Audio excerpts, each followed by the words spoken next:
le système qui mange votre organisation. Et il le mange à tel point que c'est devenu une prison. Et on se demande si d'ailleurs, plus on s'organise, moins on avance. On se demande si on s'organise tellement bien que du coup finalement on n'a plus le temps de vivre. Et on se rend compte en fait que l'organisation peut nous manger tout cru. On va essayer de voir comment sortir de ce piège-là. C'est un piège pour moi qui est courant, que je vois tout le temps en coaching, très très souvent. Alors tout le temps ce serait généralisé, mais que je vois très très souvent. Et on va voir justement si c'est pas votre système d'organisation qui était le problème. Et c'est là où ça va être contre-intuitif, c'est là où ça va être paradoxal. Juste avant de commencer, je vous invite vraiment à vous abonner au podcast et à lui mettre 5 étoiles si les épisodes vous plaisent. Ça nous fait très plaisir et surtout, ça permet au podcast d'exister, de grimper dans les classements et d'être au fur et à mesure proposé à d'autres.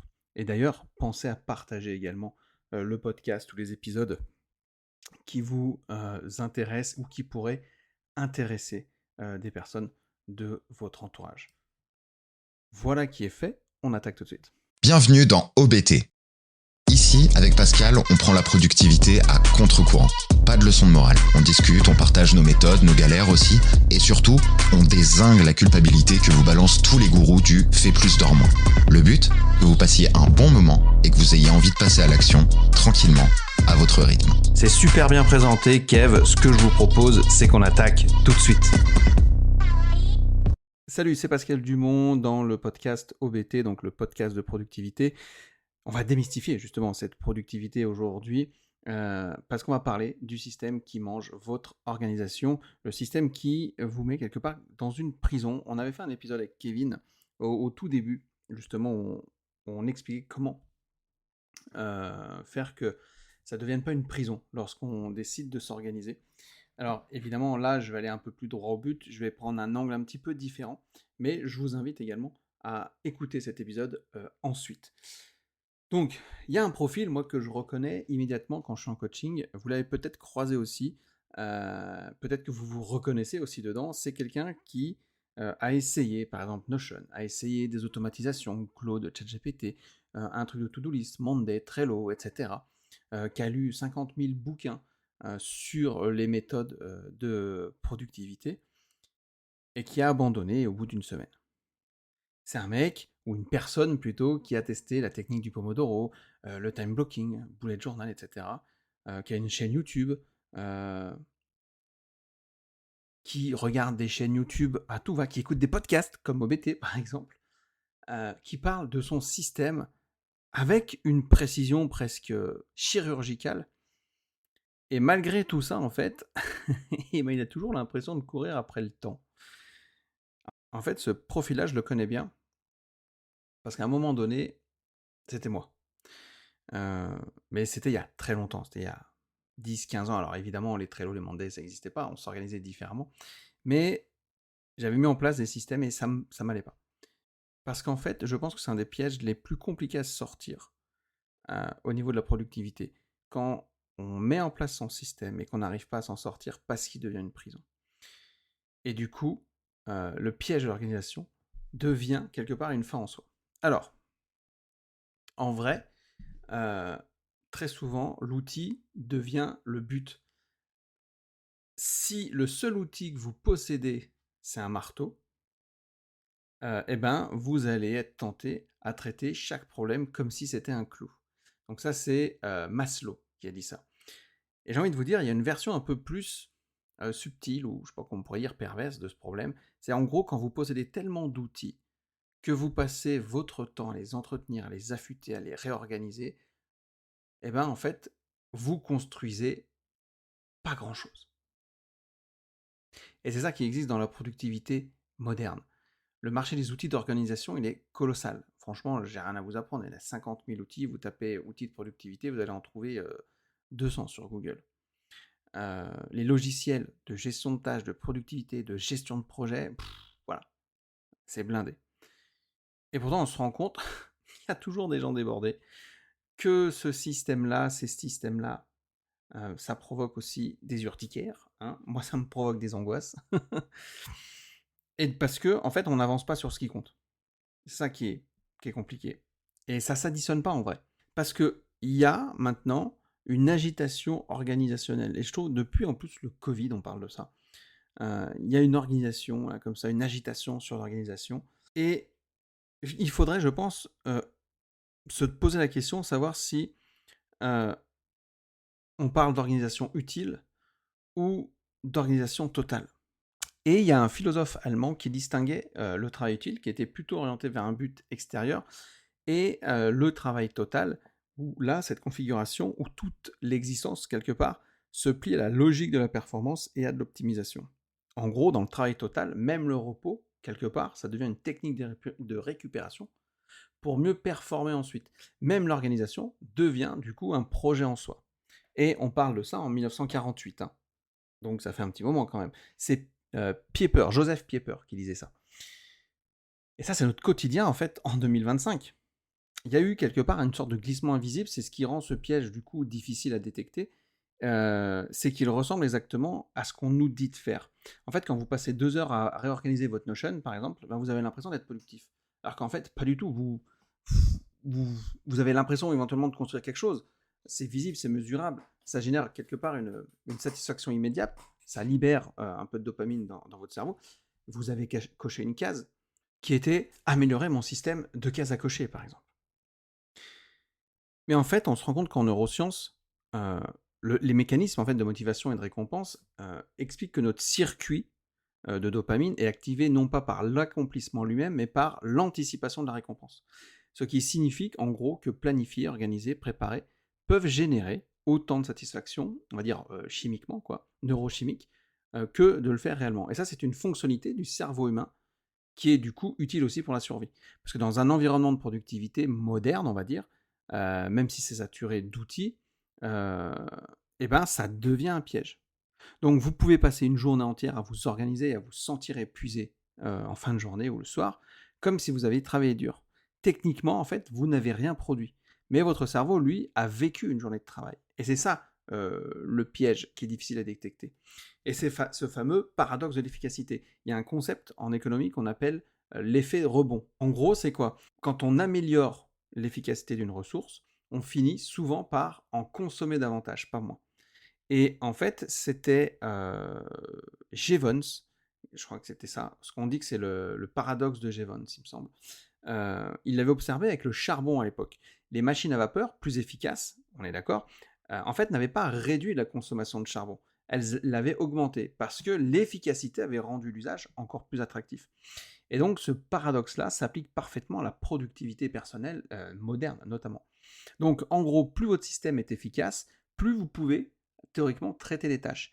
Et comme la nature humaine et les environnements professionnels, on va dire, ont horreur du vide, et ben, ce gain d'efficacité se remplit immédiatement avec des nouvelles tâches.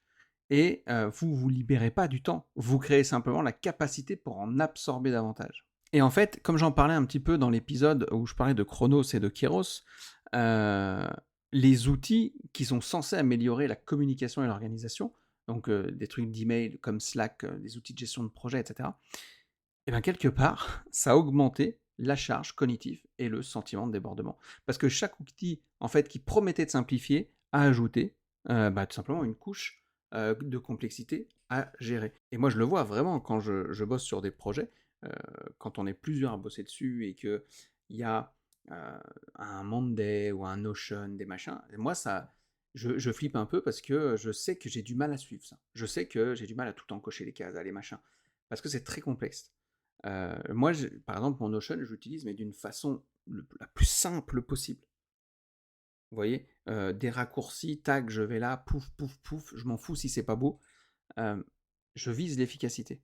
Mon but, c'est pas d'avoir un Notion magnifique, super beau, avec comme si on faisait des slides magnifiques en formation, on s'en fout. Et pourtant, je suis bien organisé. Mais par contre, je me fais pas bouffer par mon système d'organisation. C'est ça qu'il faut faire très attention. À trop vouloir s'organiser, ça peut être galère. Comme on dit, trop d'organisation tue l'organisation. Et donc, à ce moment-là, il y a une différence entre organiser sa vie et vivre sa vie. D'ailleurs, vivre sa vie, je vous invite à écouter. Pendant 1h40, on a parlé avec Sabrina Boisson, qui vit sur un bateau, etc. Elle vit vraiment sa vie, quoi, elle. Donc je vous invite aussi à écouter cet épisode-là. Pour moi, c'est la vraie question centrale ici. On mérite quelque part d'en parler rapidement, et après je vous donnerai quelques solutions. Mais organiser sa vie, c'est une activité qui est de second ordre, en fait. C'est-à-dire que c'est une activité qui porte sur d'autres activités. Votre agenda, il ne produit rien en lui-même, en fait. C'est votre système de tâches, en fait, il ne crée rien directement. C'est juste des outils et des instruments qui sont au service d'autre chose. Et en philosophie, on dit qu'il y a une distinction importante entre les moyens et les fins. Fins, F-I-N-S. Les moyens, ce sont ce qu'on utilise en fait pour atteindre quelque chose. Les fins, c'est ce qu'on cherche à atteindre. Et le problème, en fait, c'est que les humains, ils ont une tendance naturelle à transformer les moyens en fins et à perdre de vue pourquoi ils faisaient quelque chose, pour se concentrer uniquement sur comment ils le faisaient. Et votre système d'organisation, c'est un moyen. Et si vous passez plus de temps à l'entretenir qu'à faire ce pourquoi il existe, à ce moment-là, c'est devenu une fin. Et à ce moment-là, il ne vous aide plus, il vous remplace. Vous voyez ? Et très souvent, on veut aussi s'organiser, tout automatiser pour se rassurer en disant maintenant que c'est tout fait, j'y vais. Mais en fait, vous trouverez toujours quelque chose. Moi, je le vois en coaching, le nombre de personnes qui disent attends, là, je vais faire ça, je vais automatiser ça, même mon Notion, mon CRM, il n'est pas encore bien fait, etc. J'irai prospecter quand ce sera tout fait. Non, mais en fait, tu n'iras jamais prospecter, tu trouveras toujours quelque chose qui n'est pas bon. Donc, vous voyez, et ça, c'est un piège qui est subtil. On ne le fait pas forcément exprès. Hein. Personne se lève un matin en disant bon, bah, ok, les gars, aujourd'hui, je vais décider de passer ma vie à optimiser mon Notion plutôt que créer, connecter, agir, etc. Et tout ça, en fait, ça arrive plutôt lentement par une sorte d'accumulation. Ok. Voilà un petit peu, moi, le constat que je fais, le postulat par lequel j'estime que le système nous mange, le système nous dévore. Mais ça peut être difficile à reconnaître parce qu'il y a tout simplement des mécanismes psychologiques qui arrivent, notamment ce qu'on appelle le biais d'effort. On a tendance à valoriser davantage évidemment les choses pour lesquelles on a fourni un effort.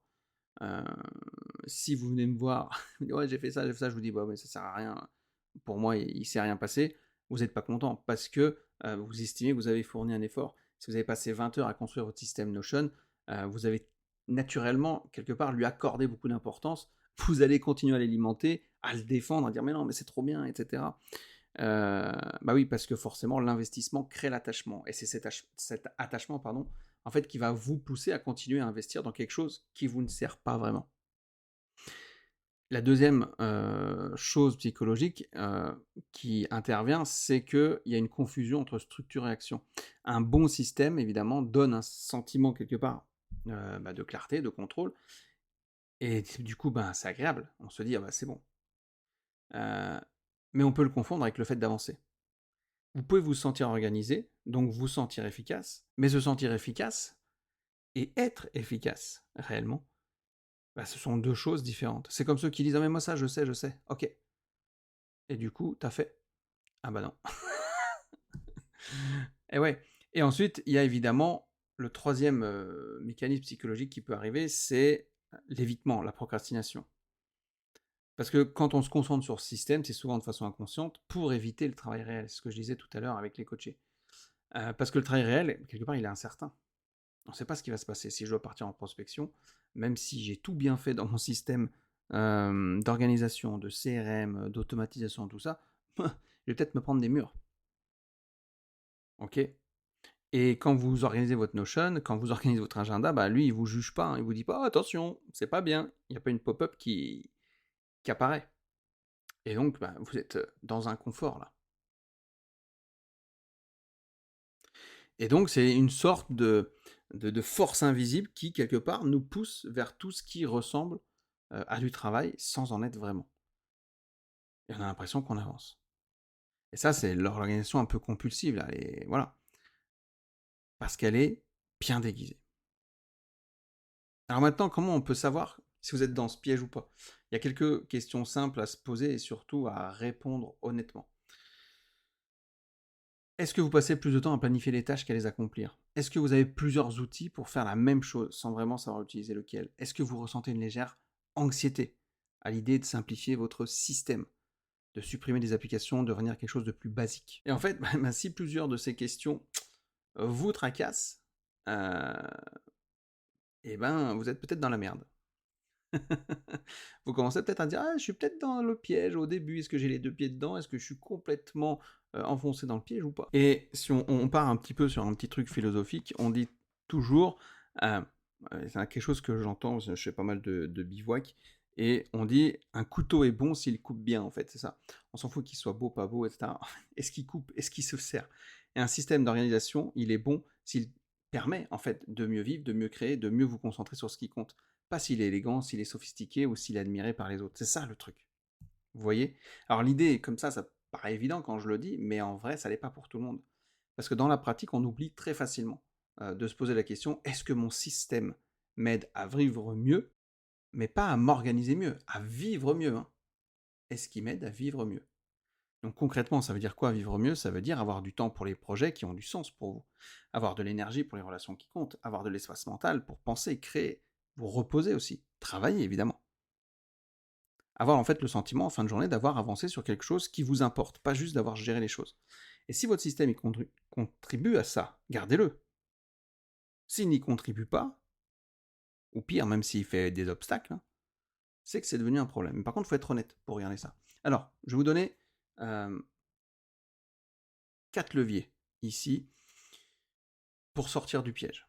4 leviers qui vont être très concrets. Je ne vais pas vous proposer évidemment un nouveau système pour remplacer votre système. Ce serait absurde et ce serait le foutage de gueule. Ce que je peux vous proposer, par contre, c'est une façon de remettre l'outil à sa place. Et d'ailleurs, je précise, je vous vois venir, ah mais toi tu parles de système timer, etc. Oui, le système timer, effectivement, j'ai appelé ça système timer parce que il faut une appellation marketing un petit peu. Mais le système timer, en fait, nous, on l'adapte à votre vraie vie. On vous accompagne à le mettre en place pour la réalité de votre vie. On vous accompagne quand vous avez du mal à dire bah, j'arrive quand même pas, ok, on reprend tout à zéro et on regarde.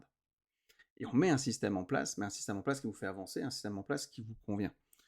Pas un système en place que vous croyez qui vous convient. C'est pour ça que c'est important d'avoir un recul et c'est pour ça que c'est important d'être accompagné là-dessus.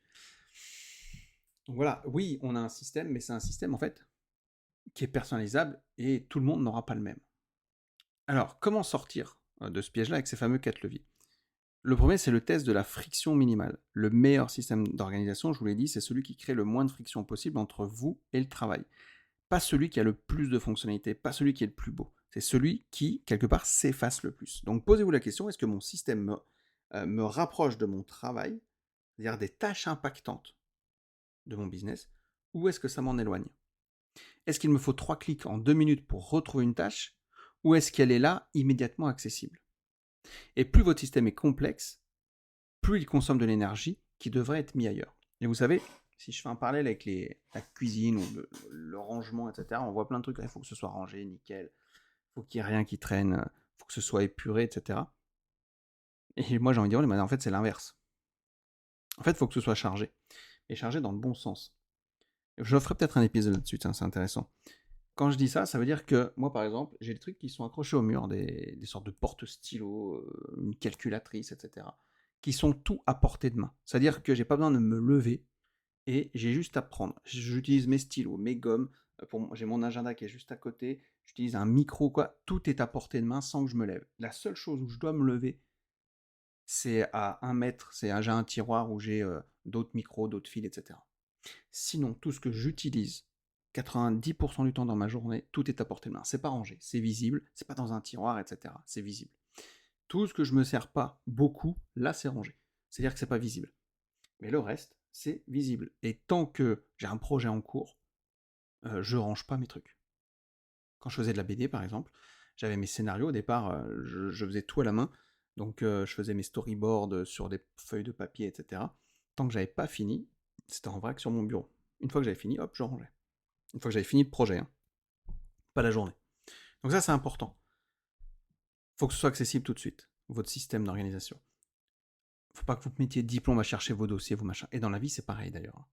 Faut que vous sachiez exactement où vous mettez vos clés, vous sachiez où est-ce que les outils que vous utilisez, des baskets, vos fringues, etc., faut que ce soit accessible rapidement.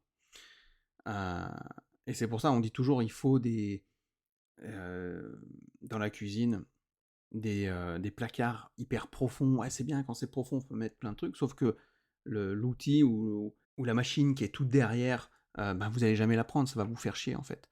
Pareil pour les casseroliers, pareil pour les assiettes.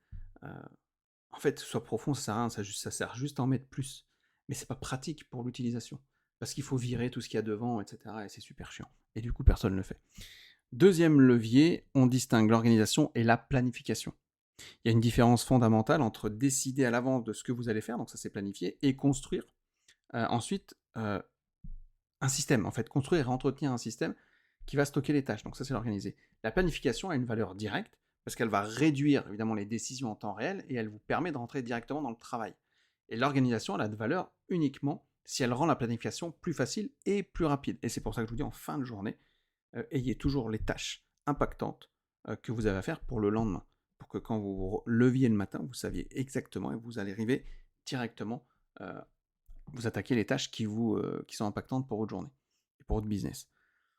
Donc, chaque soir, vraiment, notez sur une feuille les 3 choses les plus importantes que vous voulez accomplir demain. Juste 3 au départ. Et comme ça, vous commencez par elles le lendemain. Ça vous prend 2 minutes. Et il y a beaucoup de personnes en fait qui sont beaucoup plus efficaces que n'importe quelle application comme ça. Et moi, j'ai une feuille, j'ai des feuilles Bristol encore. Et ouais. Troisième levier, fixer une date de revue radicale, entre guillemets. En gros, une fois par trimestre, demandez-vous, est-ce que j'utilise vraiment plutôt chaque outil de mon système? Est-ce que chaque élément a une utilité claire, directe? Si vous n'avez pas ouvert une application depuis des mois, désinstallez-la en fait. C'est un truc tout bête par exemple. Et si une partie de votre système n'a jamais servi, supprimez-le. Supprimez-la, on s'en fout. La règle, elle est très simple. C'est si vous n'êtes pas capable d'expliquer en une phrase en quoi cet outil vous aide concrètement, ça veut dire qu'il vous aide probablement pas. Dernier levier, mesurer les résultats, pas le système. Le vrai indicateur d'un bon système, c'est pas son élégance, c'est ce qu'il produit. Pas en nombre de tâches cochées, etc. Parce que cocher les tâches, c'est facile. Même ça fait pas avancer les choses qui comptent, si vous voulez. Donc, mais je parle en termes de progression réelle sur les projets importants. Donc chaque semaine, posez-vous une seule question. Est-ce que j'ai avancé sur ce qui compte vraiment pour moi? Si la réponse est non, le problème n'est pas que votre système manque de fonctionnalité, c'est peut-être qu'il prend trop de place justement. Et c'est pour ça que, d'ailleurs, dans la formation au System Timer, dans l'accompagnement, j'ai créé une application qui vous permet de suivre chaque jour, en fait, si vous avez fait des avancées.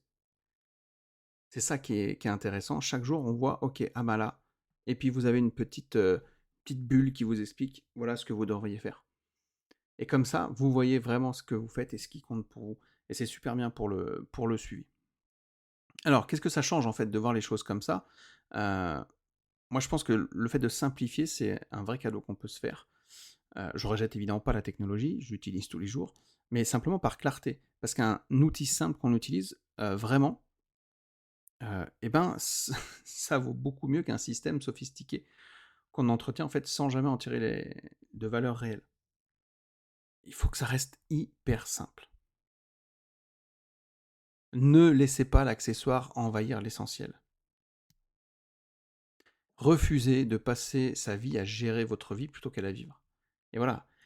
Et ça, votre système d'organisation devrait vous en libérer. S'il vous capture, c'est que c'est devenu un vrai problème. Alors pour terminer, ma conclusion, mon avis là-dessus. Ce que j'observe, moi, c'est que les personnes qui avancent vraiment sur ce qui compte ne sont pas toujours celles qui ont un système des plus sophistiqués. J'en suis la preuve. Ce sont souvent celles qui ont les systèmes les plus simples, appliqués avec une régularité tranquille. Ça peut être un carnet, un stylo, 3 priorités par jour, un moment de travail profond chaque matin, pas d'application, pas de template, pas de revue hebdomadaire en 50 000 étapes. Ok, on est clair, on est simple, on est pur. Donc vraiment, ce que je vous propose, c'est d'essayer d'ouvrir votre système d'organisation aujourd'hui, quel qu'il soit. Demandez-vous honnêtement combien de temps vous avez passé à le faire fonctionner, versus combien de temps il vous a fait gagner. Et donc, si la balance ne penche pas clairement du bon côté, c'est peut-être que c'est le moment de simplifier radicalement. Voilà ce que j'avais à vous dire par rapport à ça. Évidemment, vous savez toujours qu'il y a le système timer. C'est vraiment l'accompagnement qu'il vous faut, moi je trouve, pour vous aider à mettre en place en tout cas des méthodes ou des actions concrètes qui vont être adaptées à votre réalité. On est vraiment là pour vous aider à les mettre en place, Dedans, on vous fait vraiment prendre conscience de votre relation au temps, de comment y faire face. Et ouais, moi je trouve que c'est une formation vraiment, je dirais, une formation, c'est un accompagnement, hein, les deux, on reste disponible évidemment, euh, qui est vraiment adapté à la réalité, qui est du concret, il n'y a pas de bullshit. Et normalement, si vous serez satisfait, entre guillemets, comme la centaine de personnes qui se sont fait former avec nous. Donc voilà. Il y a des webinaires, si jamais vous voulez télécharger, partout, vous allez sur le site d'OBT, il y a tout ce qu'il faut. Si vous voulez vous renseigner là-dessus. Je fais aussi des formations présentielles sur la formation gestion du temps d'organisation, mais adapté à votre réalité. C'est ça le truc. Je vous dis à très bientôt pour un prochain épisode.